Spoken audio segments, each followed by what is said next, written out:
Happy birthday to you. Happy birthday to you.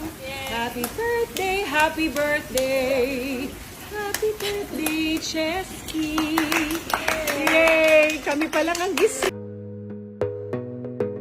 Hello at welcome back sa aking channel. Ngayon ay ating pag-usapan ang balitang nagkita at nagkasama muli ang dating mag-asawang sina Sunshine Cruz at Cesar Montano sa Bali, Indonesia. Ito ay para sa pagdiriwang ng ika-18 na kaarawan ng kanilang anak na si Cheska Montano.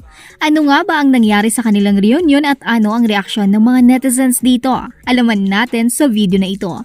Ang dating mag-asawa ni sina Sunshine at Cesar ay naghiwalay noong 2013 matapos ang 13 years na kanilang pagsasama.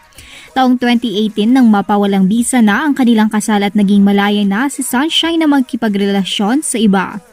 Sa kabila ng kanilang mga pinagdaanan, nagpakita ng maturity at pagmamahal sa kanilang mga anak sina Sunshine at Cesar. Noong nakaraang taon, nagkita at nagkasama sila sa debut ng kanilang anak na si Sam. Dumalo rin sa naturang okasyon si Kath Angelis na ang bagong partner ni Cesar at ipinakita niya ang kanyang suporta at pagtanggap sa pamilya ni Cesar.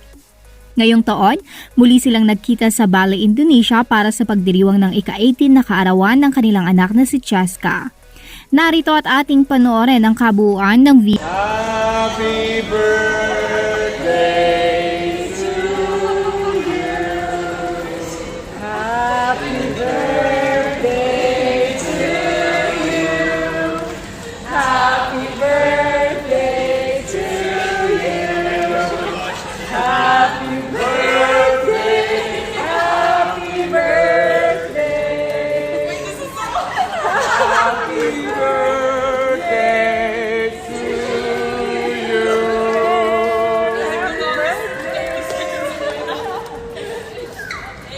Happy birthday to you. Happy birthday to you. Happy birthday, happy birthday. Happy birthday, Chesky. Yay! Kami pa lang ang gising. Ano ba to? What happened? Oh, there.